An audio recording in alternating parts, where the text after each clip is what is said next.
Tu t'es déjà demandé si tu pouvais recharger ta voiture électrique avec une simple prise domestique?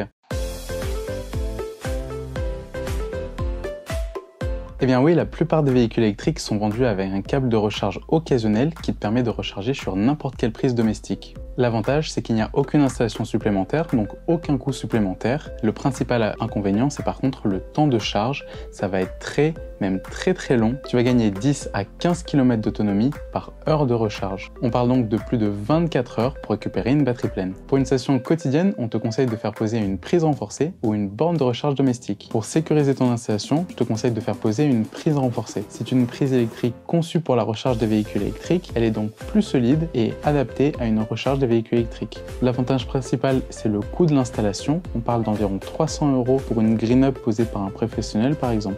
Le principal défaut, c'est toujours le temps de charge. C'est un peu plus rapide qu'une prise domestique standard, mais on parle tout de même de plusieurs dizaines d'heures pour avoir une recharge complète. Pour te donner une meilleure idée, avec une prise renforcée, tu vas pouvoir récupérer environ 20 km d'autonomie par heure de recharge. Il faudra donc, par exemple pour une Peugeot i208, plus de 15 heures de recharge pour récupérer une batterie pleine. Si tu veux recharger plus rapidement, tu peux aussi faire poser une borne qui te permettra de recharger jusqu'à 10 fois plus vite qu'une simple prise domestique.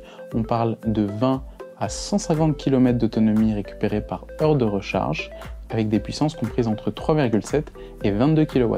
Malgré son coût plus élevé, il faut compter entre 1000 et 2000 € pour l'installation plus le coût de la borne. Elle apporte son lot d'avantages par rapport à la prise domestique.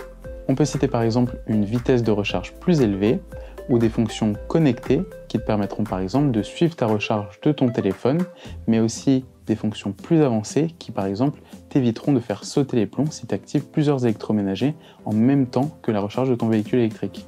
Si tu veux savoir comment choisir ta borne de recharge, je te conseille de regarder cette autre vidéo qu'on a faite ou de directement contacter les experts de Viv. Je te mets toutes les infos dans la description.